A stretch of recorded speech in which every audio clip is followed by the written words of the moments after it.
আরামবাগে মমতার সভা, অপরূপাকে মঞ্চে উঠতে বাধা, বিস্ফোরক বিদায়ী সাংসদ। মুখ্যমন্ত্রীর সভামঞ্চে স্থান না পেয়ে বিস্ফোরক আরামবাগের বিদায়ী সাংসদ।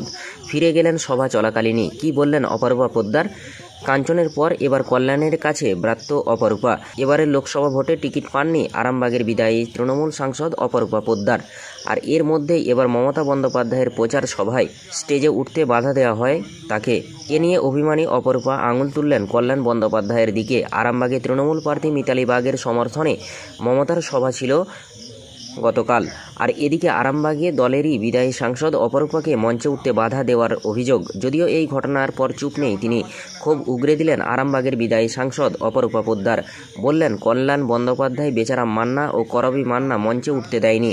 ওরা এভাবেই তফসিলি সংখ্যালঘুদের অপমান করেন।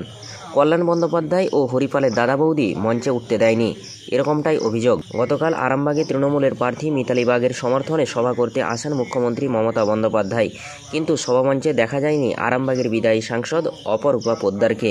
সভা চলাকালীনই সভাস্থল থেকে ফিরে গেলেন অপরূপা পোদ্দার। সভামঞ্চ থেকে ফিরে যাওয়ার পথে সাংবাদিকদের মুখোমুখি হয়ে বলে গেলেন, শ্রীরামপুরে তৃণমূল প্রার্থী কল্যাণ বন্দ্যোপাধ্যায় ও হরিপালের দাদা বৌদি মঞ্চে উঠতে দেয়নি, কারণ এনারা এভাবেই দলিত, তফসিলি ও সংখ্যালঘুদের অপমান করে। কিন্তু আমি এখনও দলের সাংসদ। অপরদিকে কল্যাণ বন্দ্যোপাধ্যায় বলেন, আজকে মুখ্যমন্ত্রীর মঞ্চে কে থাকবে কে থাকবে না সেটা ওখানকার সভাপতি রামেন্দু সিংহ রায় বলতে পারবেন। আমি আজকে মঞ্চে গিয়েছি অনেক দেরি করে, সেখানে আমি লিস্ট দেখে তবেই মঞ্চে উঠেছি। আমাকে এসব কথা বলে কোনো লাভ নেই। এদের আমার প্রতি ব্যক্তিগত রাগ রয়েছে বলেই তিনি মন্তব্য করেন।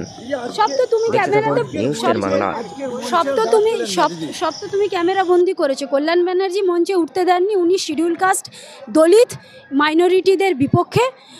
আমি এখনো দলের এমপি, 2 টার্মের এমপি। আপনি কি বলবেন? মানে আপনি এখন বলার আমি বলে দিয়েছি। দিদি দিদি আপনি শুধু আরো কেউ আছে? কি মনে করেন দিদি, কি মনে করেন?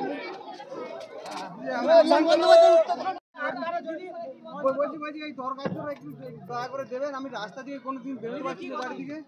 ইন্দ্রজিৎ আমি কাকে দেবো এটা একটু দিয়ে দেবেন আপনি।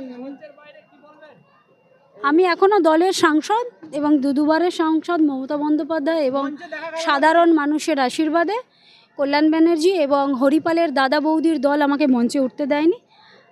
এরা এইভাবেই শিডিউল কাস্ট, দলিত এবং সংখ্যালঘুদের অপমান করে।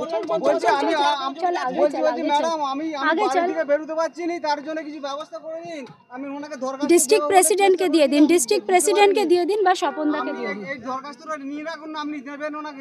আমার যা দেব ডিস্ট্রিক্ট প্রেসিডেন্টকে দিয়ে দাও।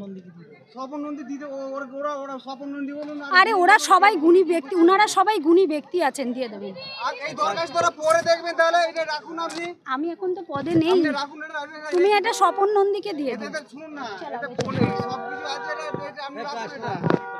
না না না কিছু না, এটা আমার রাখুন, আপনি রেখে দেখবেন ওটা কি আমি দিয়েছি ওটা।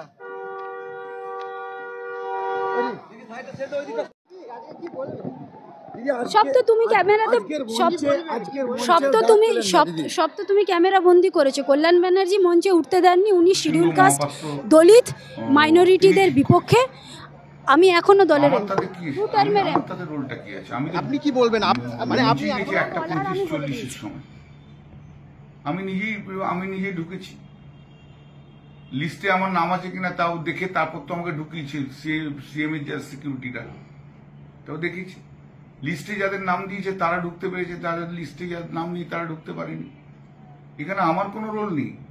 আর তারপর তো মাঝে একজন এসে সিএম এর সিকিউরিটি এসে, অরূপ বিশ্বাস ছিল তো, অরূপ বিশ্বাসকে জিজ্ঞেস করলো যে উনি এসছেন, ওনাকে কি করবো, অ্যালাউ করবো কিনা।